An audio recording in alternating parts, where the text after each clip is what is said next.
பையன் எங்கே இருக்கான்? எங்கே வச்சிருக்கான் அவனை? உயிரோடு தானே இருக்கான்? என் பையனுக்கு ஏதாவது ஆச்சு? என்ன சார் இது? வெளியே ஏதாவது டிக்கெட் போட்டு வைக்கிறீங்களா? ஒவ்வொருத்தர் நான் வந்து கேட்ட கேள்வியே கேட்டுட்ருக்கான். டார்ச்சராக இருக்கு. இதில் அங்கங்கே கேமரா வேறு. ஜெய்சி சார், அந்த கேமரா ஆஃப் பண்ண சொல்லுங்க. நான் அவனோட கொஞ்சம் பேசணும். அதான் சொல்கிறாருல.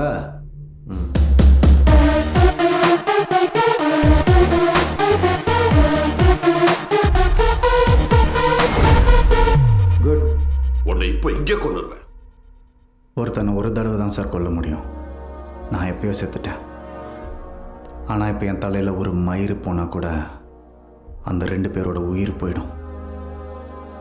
நான் சொல்கிறத அப்படியே செஞ்சால் அவங்க பசங்க உங்களுக்கு கிடைப்பாங்க. முதல்ல எப்படி என் குடும்பம் எரிஞ்சது ஆக்சிடெண்ட்டுன்னு சொன்னாரோ, அதே மாதிரி புவன் காரில் எரிஞ்சதும் ஆக்சிடெண்ட்டுன்னு அவர் மீடியா கிட்ட சொல்லணும். பிளாட்டி மீடியா கிட்ட என்ன பேச சொல்கிறேன்? என்ன தைரியம் எனக்கு ஆர்டர் போடுவேன்? நான்சென்ஸ். அவருக்கு உங்கள் பையன் மேலே அக்கறை இல்லைன்னு நினைக்கிறேன். முடியாது, முடியாது, பேச முடியாது. என்னடா பண்ணுவ நீ? என்ன பண்ணுவ? ஜேசி சார், என் கைக்குள்ளே 2 எறும்பு இருக்குது.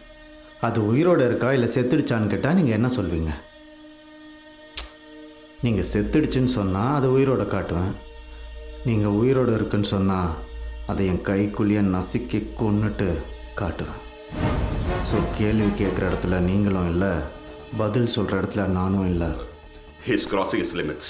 You're crossing your limits, Subhash. அந்த எறும்பு யாருன்னு உங்களுக்கு தெரியுதுல்ல?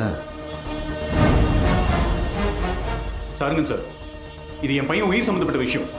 So let me handle it. What else? யோ முத்துக்கருப்பா, நானா? உன் பேர் தானே முத்துக்கருப்பேன். நீ போயிட்டு நல்லா சிக்கன் பிரியாணியை பார்த்து 2 வாங்கிட்டு வா. நான் நல்லா சாப்பிட்டு ரொம்ப நாள் ஆச்சியா.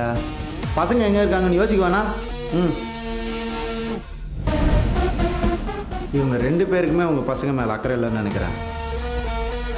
சாருங்க ப்ளீஸ் ப்ளீஸ். முத்து சார்.